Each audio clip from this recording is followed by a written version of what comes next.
This is the first time all African countries have a pavilion at a World Expo. You're one of Africa's biggest investors. What do you think are the opportunities here?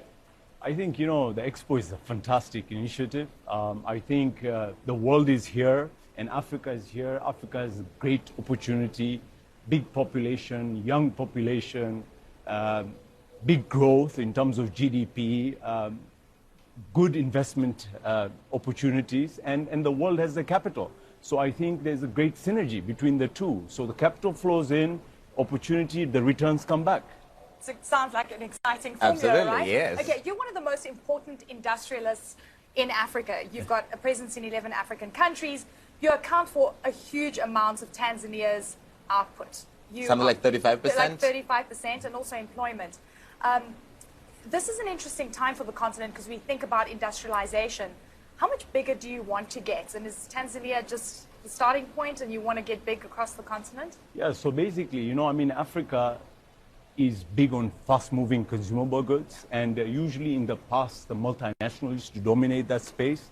So we, like Unilever, Procter & Gamble, Coca-Cola, and now we are pretty much taking head-on, and manufacturing locally, creating our own brands, trading them regionally, and then setting up extended manufacturing facilities all across the region. So currently, we're exploring Eastern Central Africa, which has got a population of almost 350 million people. Once we're successful at that, then we want to expand it all across Africa. And you're taking on Coca-Cola, and I love the story. You've come out with your own brand, Mo-Cola. But how can you really compete with these giants? I mean, you need capacity, you need the money, and you need endurance. Yes, I think in the past they didn't have much competition. And we've invested millions and millions of dollars. We have invested in technology, and we have a great distribution, but we're fighting them on pricing. So, people want a quality product at a good price, and we are well priced, and we have a great demand. And now we're almost selling almost 1 billion bottles a year. And we are hoping to grow this business and make it a $1 billion valuation business in the next 5 years. What is the challenge of manufacturing in Africa? Because obviously there's a huge Chinese influence on the continent, and it's still cheaper to manufacture in China and then sell cheaply across the continent. I think we have issues in terms of power, issues in terms of bureaucracy, but now I believe, with the huge growing population, I think that Africa is really geared up in creating a good investment policy for foreign direct investors to come and invest, to create jobs, and there's stability. So now they're investing heavily in infrastructure, on the road network, on the rail network, on the power sector. And I think, once we become very competitive, I think Africa is a very good place. The former president was a COVID denialist, and many say that it derailed the country's response to the pandemic. To what extent did it influence you and the environment, and also what is it like now in Tanzania? So we have a new president.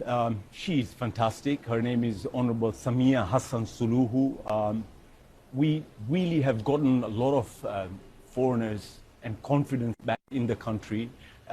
Yes, we have stagnated in terms of investments in the country, but our fundamentals are quite strong. As far as business is concerned, of course, we never went into a COVID shutdown. So we continued to manufacture and we continued to thrive. But yes, people lost a lot of lives. But I'll tell you something now, the COVID situation has tremendously improved. We've got Johnson & Johnson vaccines. Because Tanzania now has a vaccination program. Correct. And we're taking a lot of precautions. Companies like ours went into face mask manufacturing because we're into textiles. We also went into sanitizers, so we have more sanitizers, et cetera, et cetera. But I think with the new president coming in, I think things have changed tremendously. Huge opportunities in Tanzania. I believe we'll be growing at 6-7% a year. You mentioned you're in textiles. I've read that you want to be the world's largest producer of sisal. Yes, correct. So I am producing sisal. Competing with, China, basically. Correct. Again, another giant. Yes. Right. Are you being realistic when you look at these aspirations? I am, and I'll tell you something. In the last 5 years, I think I must have invested over $100 million in the sisal industry. And by 2022, we'll be the single largest sisal producers in Africa and in the world. So I think we had this vision, and we are going to reach our target by next year. So I think, again, agriculture-based, agro-processing, we make sisal yarn, we export, we also make sisal bags for coffee packaging and all agri-commodity packaging, et cetera, et cetera. So I think, we're on the right track. You're an investor in a football company, in a football club, Simba, which is one of the biggest clubs in Tanzania. Yeah. You stepped down as a chairman, but not as an investor. Right. So is that still an interest for you? Yeah, very much so. So Simba is 85 years old. It's got about 40 million fans. In the last 4 years, I think I've spent about $20 million investing in the club. We've become a top 10 club in Africa, and we have big aspirations. And it's just my passion. It's no business. I'm losing a lot of money, but I love the club. Okay, so one final question. Because you are such an important employer, Yes. an important part of the output of an entire country. Is that 31,000 employees or more? 34,800. 34,000. Okay, does that mean you're going to think about politics down the line? Again. Again? No politics. I'm not running for president. I love my president and I love my country. I'm going to stick to be an entrepreneur. All right. It's clear as it comes. You tried, Eleni. Well, I always ask him this. Mo, thank you very much. Thank you so much. Great to see you. Thank you. Asante sana. Asante sana.